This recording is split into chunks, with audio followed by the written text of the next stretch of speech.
Hello guys, welcome to my YouTube channel. और आज हम करने जा रहे हैं पास्ट टेंस। पास्ट टेंस क्या होता है? चलिए यहाँ पे लिखते हैं पास्ट टेंस।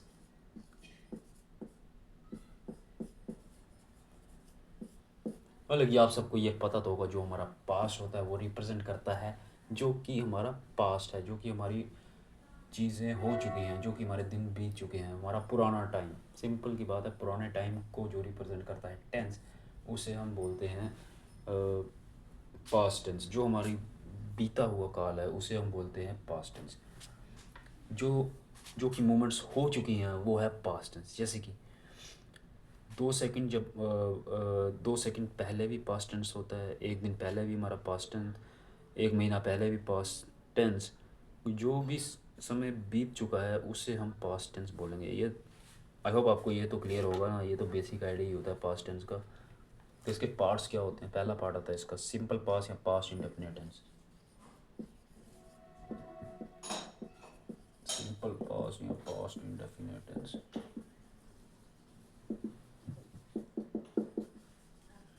ठीक है। सिंपल पास्ट या पास्ट इंडेफिनिट टेंस हमारे फर्स्ट फॉर्म है पास्ट टेंस की। इसे लिखने का तरीका आता है सब्जेक्ट प्लस वर्ब की सेकंड फॉर्म और प्लस ऑब्जेक्ट। ये है हमारा सब्जेक्ट, ये है वर्ब की सेकंड फॉर्म और ये हमारा कहलाएगा ऑब्जेक्ट। तो इसे लिखने का तरीका ये हमारा सब्जेक्ट प्लस वर्ब की सेकंड फॉर्म प्लस ऑब्जेक्ट। अगर ये फार्मूला फॉलो करेंगे हम, सब्जेक्ट प्लस वर्ब की सेकंड फॉर्म और ऑब्जेक्ट, तो जो हमारा सेंटेंस निकल के आएगा वो होगा पास्ट टेंस वाला सेंटेंस। ठीक है, चलिए इसका देखते हैं, यूज़ करते हैं। It is use for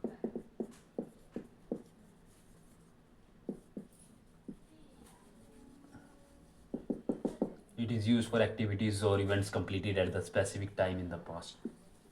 Activities or events completed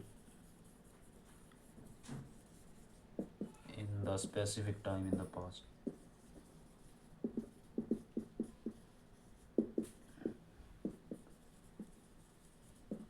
यानी कि पास्ट में कोई एक स्पेसिफिक पीरियड ऑफ टाइम होगा जहाँ पर कोई एक्टिविटी या कोई इवेंट कंप्लीट हो गया होगा ना, हो चुका होगा कंप्लीट, उसे हम बोलेंगे हमारा सिंपल पास्ट टेंस। ठीक है, वहाँ पे सिंपल पास्ट टेंस या पास्ट इंडेफिनिट टेंस का यूज़ करेंगे। कोई भी एक्टिविटीज़ या इवेंट्स जो कि कंप्लीट हो चुका है हमारे पास्ट में, और वो भी स्पेसिफिक टाइम के अंदर। अगर वो स्पेसिफिक टाइम के अंदर कंप्लीट नहीं हुआ है तो वो सिंपल पास्ट या पास्ट इंडेफिनिट टेंस नहीं कहलाएगा। इसकी हम एग्जांपल लेते हैं, तो ये आपको आए होगी, बेसिक क्लियर होगा। ये सब्जेक्ट प्लस वर्ब की सेकंड फॉर्म प्लस ऑब्जेक्ट। चलो मैं इसकी एग्जांपल यहाँ पे लिख रहा हूँ। the the teacher the teacher declared the teacher declared holiday। Teacher ने हॉलीडे डिक्लेयर कर दी। उसने एक स्पेसिफिक टाइम पे की होगी ये डिक्लेयर हॉलीडे। हॉलीडे से पहले डिक्लेयर की उसने, तो वो एक स्पेसिफिक टाइम था उसका। जबकि टीचर ने डिक्लेयर कर दी हॉलीडे, तो वो हमारा बन गया सिंपल पास्ट टेंस। यहाँ पे वर्ब की सेकंड फॉर्म लगी है, डिक्लेयर के साथ ईडी लगा हुआ है, तो ये डिक्लेयर्ड वर्ब की सेकंड फॉर्म है, तो ये सिंपली रिप्रेजेंट कर रहा है हमारा सिंपल पास्ट या पास्ट इंडेफिनिट टेंस। यहाँ पर हम देख सकते हैं जो कि हमारा कंप्लीट इवेंट हो चुका है या फिर एक्टिविटी या इवेंट जो कंप्लीट हो चुका है स्पेसिफिक टाइम में, पास्ट में।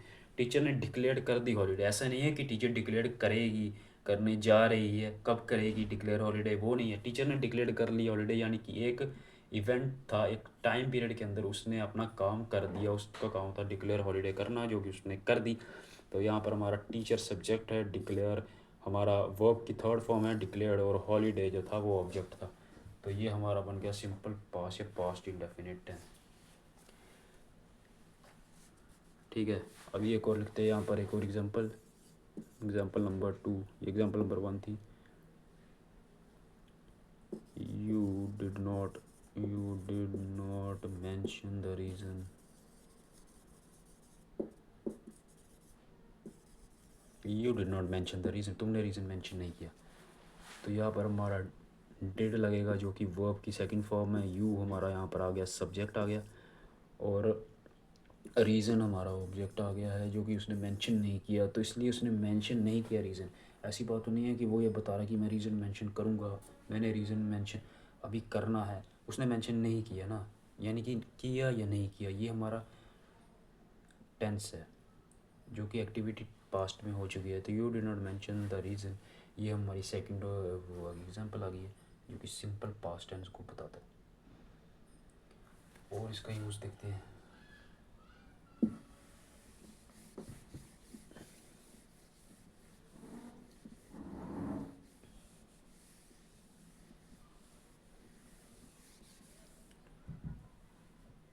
ये मैं इसका फॉर्मूला लिख रहा हूँ, सब्जेक्ट प्लस वर्ब की third form plus object.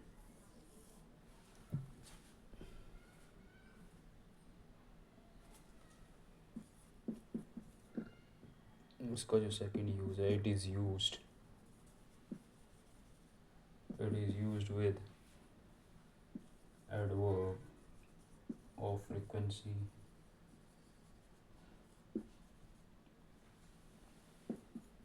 To talk about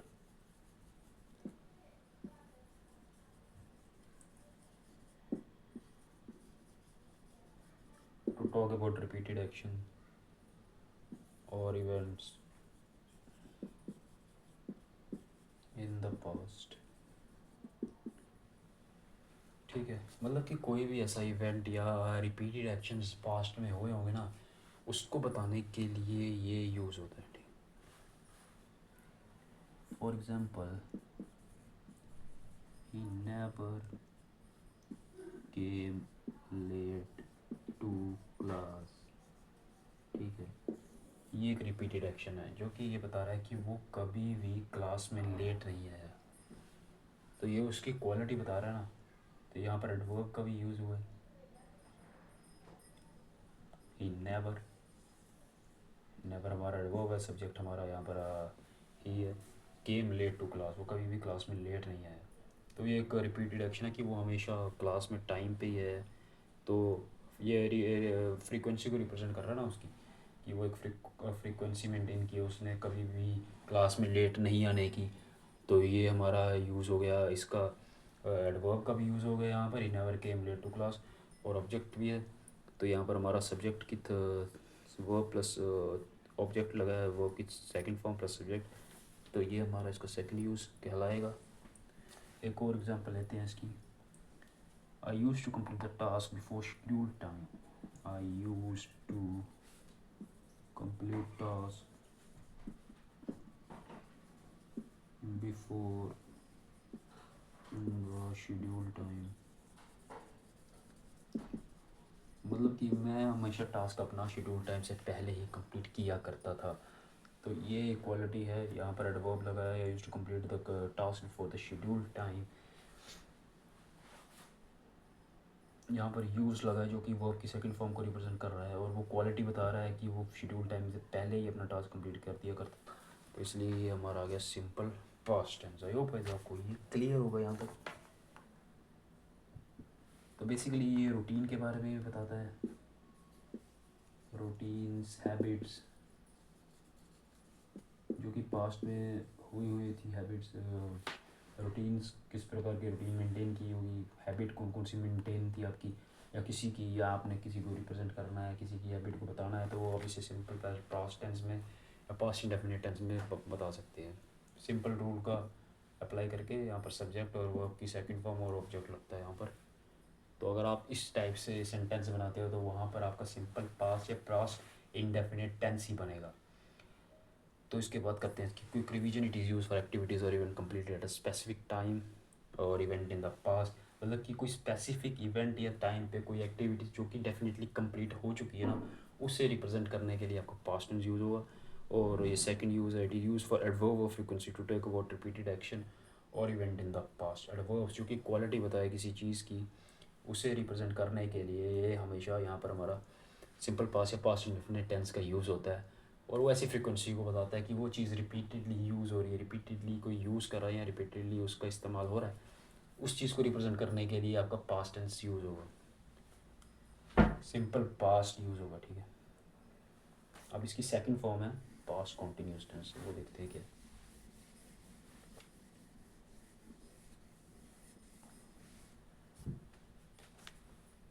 second part की बात करते हैं, वो है पास्ट कॉन्टिन्यूस टेंस। सबसे पहले बात करते हैं पास्ट कॉन्टिन्यूस टेंस को लिखना कैसे है।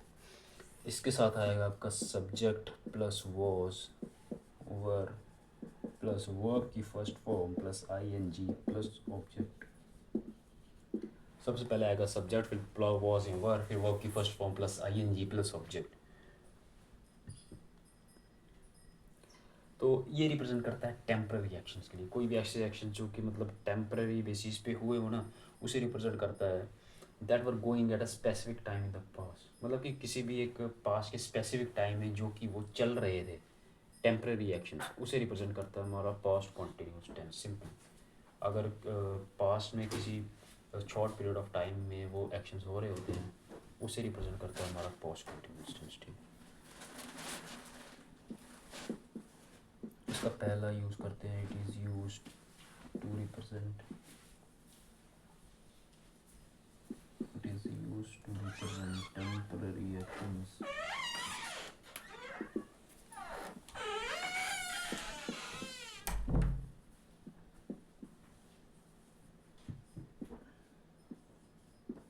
They're going on at a specific time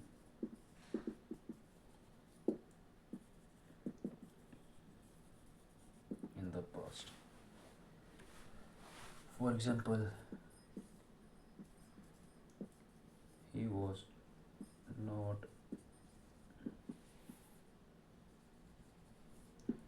not discussing any hard topic. मतलब वो कोई भी हार्ड टॉपिक डिस्कस नहीं कर रहा था। ठीक है, द टीचर वॉज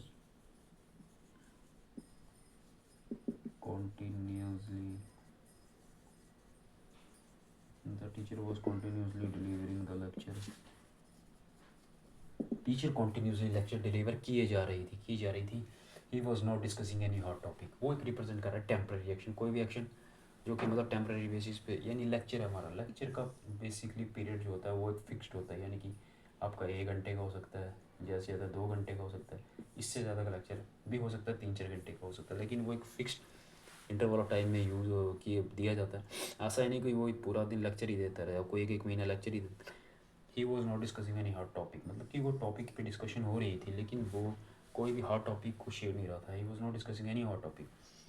ठीक है, कोई भी टेम्पररी रिएक्शन हुआ होगा ना, जैसे कि कोई आपका कोई टॉपिक डिस्कस किया जा रहा होगा, तो वहाँ पर कोई भी हार्ड टॉपिक को डिस्कस नहीं किया जा रहा था, तो इसलिए ये हमारा पास्ट कॉन्टिन्यूस टेंस। ठीक है, इसका पहला यूज है और use for temporary reaction. Temporary reactions के लिए यूज था, it is for temporary reaction that were going on eight a specific time in the past.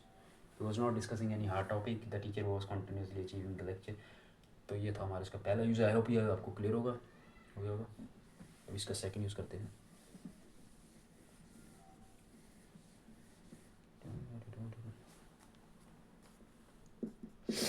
इसका सेकंड यूज़ करेंगे, it is use for 2 activities of a similar duration that were going in parallel.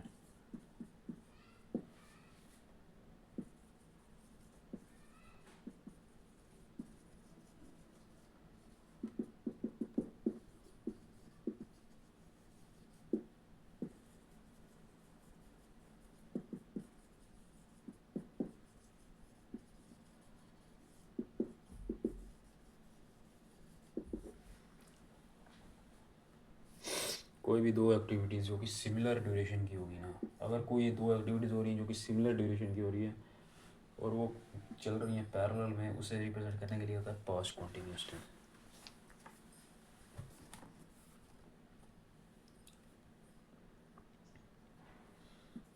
जैसे कि while he was waiting for bus, I was observing him continuously. ठीक है, while I was going to market, he was following me continuously. तो ये first example, ये second example हमारी। और यहाँ पर है, जबकि मैं बस के लिए वेट कर रहा था, I was observing him continuously. जब वो बस के लिए वेट कर रहा था तो मैं उसे ऑब्जर्व कर रहा था कॉन्टीन्यूसली। दो एक्शन जो कि पैरेलल में हो रही है, वो बस का वेट कर रहा था और वो इसे ऑब्जर्व कर रहा था कॉन्टीन्यूसली। तो यहाँ पर हमारा पास्ट कॉन्टीन्यूस टेंस यूज़ होता है, जो कि सिंपली रिप्रेजेंट करता है सिमिलर एक्शंस, सिमिलर ड्यूरेशन की जब दो पैरेलल एक्शंस हो रही होती है, वहाँ पर ये भी हमारा ये प्रेजेंट कॉन्टीन्यूस टेंस यूज़ होता है। जैसे कि while I was going to the market he was following me continuously. ठीक है, while I was going to the market he was following me continuously. तो ये दो एक्शंस का यूज़ होता है यहाँ पर। पैरेलल एक्शंस का वहाँ पर हमारा क्या यूज़ होगा, प्रेजेंट कॉन्टीन्यूस टेंस। ठीक है, तो आई होप गाइस आपको ये क्लियर होगा प्रेजेंट कॉन्टीन्यूस टेंस का यूज़। तो हम करते हैं इसकी थर्ड पार्ट जो है पास्ट परफेक्ट टेंस।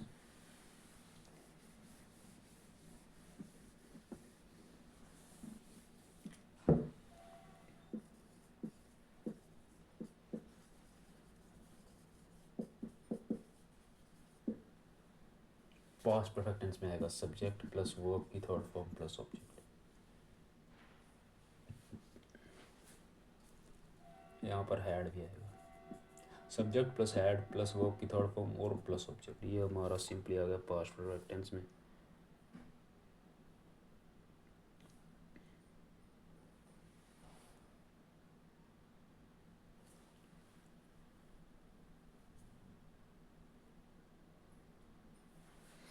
तो इसका यूज़ देखते हैं। It is used to talk about activities.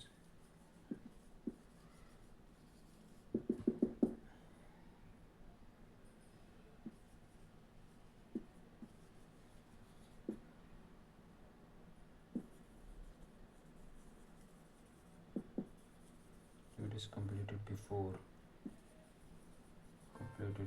relevant to subsequent activities.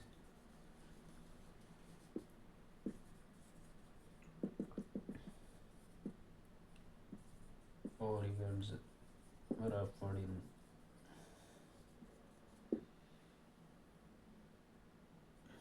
past indefinite.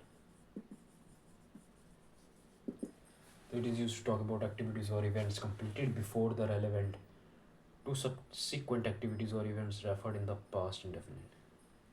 कोई भी एक्टिविटी जो कंप्लीट हो चुकी है बिफोर रेलेवेंट, कोई भी मतलब कोई रेलेवेंट चीज़ होने से पहले ही अगर कोई एक्टिविटी कंप्लीट हो चुकी है तो उसे हम बोलेंगे हमारा पास्ट परफेक्ट टेंस। और event refer to past indefinite, कोई भी पास्ट इंडेफिनिट के इवेंट्स हो गए ना, इवेंट्स जो कि पास्ट इंडेफिनिट के होते हैं, मतलब कि कोई स्पेसिफिक टाइम नहीं होगा, मतलब इंडेफिनेटली कोई इवेंट हो गया होगा ना, तो उसे रिप्रेजेंट करने के लिए हमारा पास्ट परफेक्ट टेंस यूज़ होगा। इसकी कुछ एग्जांपल्स देखते हैं।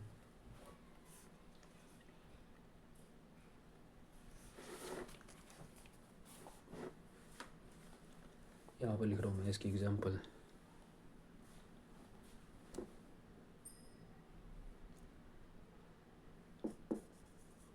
They had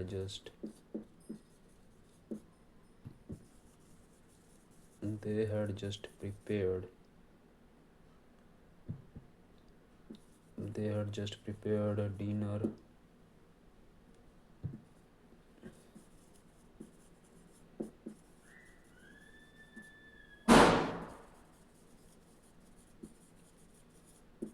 before they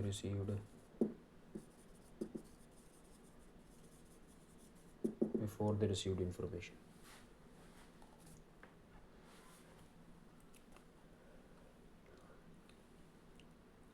मतलब कि वो इंडेफिनेटली काम कर रहे हैं, इंफॉर्मेशन रिसीव करने से पहले ही उन्होंने डिनर प्रिपेयर कर दिया, तो ये हमारा हो गया पास्ट परफेक्ट टेंस। यहाँ पर इंडेफिनिट एक्शंस की बात हो रही है ना। ठीक है, एक और एग्जांपल लिखते हैं। केशव हु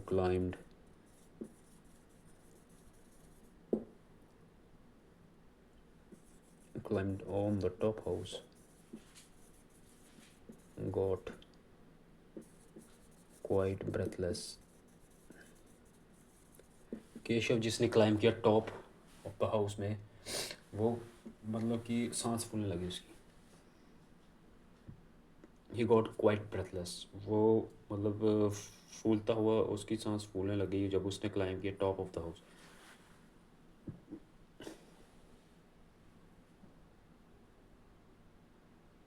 यानी कि जैसे ही उसने क्लाइंब किया वहाँ वो ब्रेथलेस हो गया।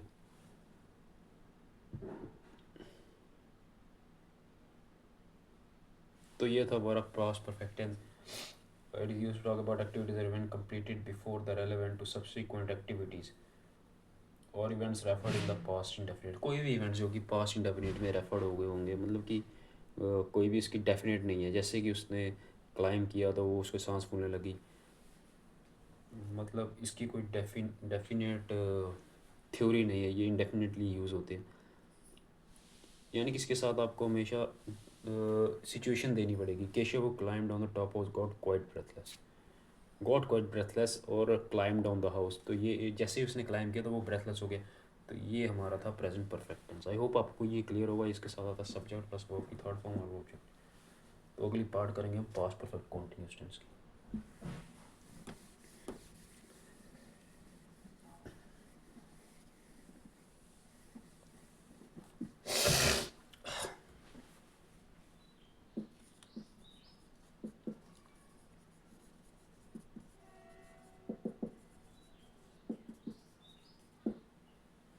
इसके साथ आता है आपका सब्जेक्ट प्लस हैड बीन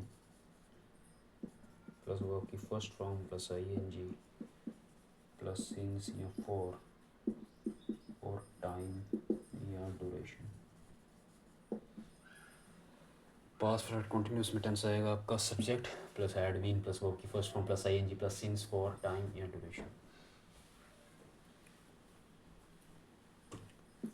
तो जैसे कि कॉन्टिन्यूस है, ये रिप्रेजेंट करेगा एक्टिविटी को जो को पास्ट में कंटिन्यू हो रही होगी। It is use to represent activity that has been occurring in the past।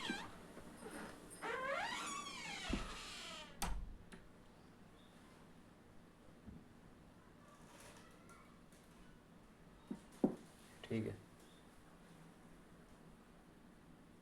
कोई भी एक्टिविटी जो कि पास्ट में चल रही होगी ना, और still in progress,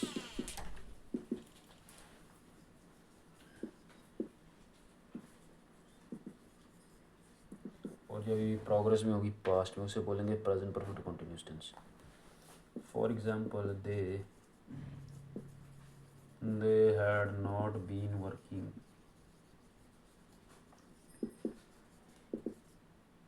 they had not been working since morning। वो सुबह से काम नहीं कर रहे हैं। ठीक है, ये को लेते हैं he has been writing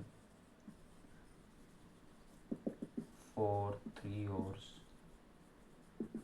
यहाँ पर फॉर का फिर से यूज़ हो गया। ठीक है, सिंस का यूज़ हो गया फिर से। He has been writing for 3 hours, वो 3 घंटे से लिखता ही जा रहा है। तो ये बिल्कुल बेसिक्स होता है। यहाँ पर subject plus had been plus verb की first form plus ING plus since या फॉर और टाइम ड्यूरेशन, इसका यूज़ होता है पास्ट पर कंटिन्यूस टेंस का। तो आई होप गाइस आपको पास्ट टेंस पूरा क्लियर हो गया होगा। तो एक इसकी कंप्लीट क्विक रिवीजन कर लेते हैं। सबसे पहले पार्ट किया हमने पास्ट टेंस का, वो था सिंपल पास्ट या पास्ट इंडेफिनिट टेंस। यहाँ पर हमारा सब्जेक्ट प्लस वर्ब की सेकंड फॉर्म और ऑब्जेक्ट यूज़ होता है। फिर हमने की कुछ एग्जांपल्स। फिर सेकंड पार्ट किया हमने पास्ट कंटिन्यूस टेंस का, जो था subject plus was were plus verb की फर्स्ट फॉर्म प्लस आईएनजी और प्लस ऑब्जेक्ट। फिर हमने इसकी की कुछ एग्जांपल, कहाँ पर कैसे यूज़ करना है इसको। फिर थर्ड पार्ट था पास्ट परफेक्ट टेंस की, subject plus had plus verb की थर्ड फॉर्म और ऑब्जेक्ट। फिर इसके हमने की कुछ पार्ट्स, कहाँ कहाँ ये यूज़ होता है। फिर सब्जेक्ट, फिर फोर्थ पार्ट था इसका पास्ट परफेक्ट कंटिन्यूस टेंस, जहाँ पर था subject plus had been plus verb की first form plus ING plus object plus since for और प्लस टाइम ड्यूरेशन। फिर हमने इसके कुछ एग्जांपल्स किए जो कि ये रहे, they are not been working since morning और he has been writing for 3 और एग्जाम्पल 2 और ये एग्जाम्पल 1। तो आई होप गाइस आपको ये हमारा पास्ट टेंस भी कंप्लीट हो चुका है, समझ आया होगा। तो अगर अच्छा लगा तो लाइक शेयर और सब्सक्राइब ज़रूर कीजिए मेरा यूट्यूब चैनल। और अगला पार्ट होगा हमारा फ्यूचर टेंस, जो कि हम बताएंगे नेक्स्ट वीडियोस में, करेंगे फ्यूचर टेंस के टाइप्स। बताएंगे आपको कुछ एग्जांपल्स, और उसके बाद हमारा ये टेंस कंप्लीट हो चुका होगा। ठीक है गाइस, अभी मैं आपको सिंपल लेक्चर का बता रहा हूँ कि कोई भी टॉपिक है उसको बता रहा हूँ, उसको कंप्लीट कर रहा हूँ।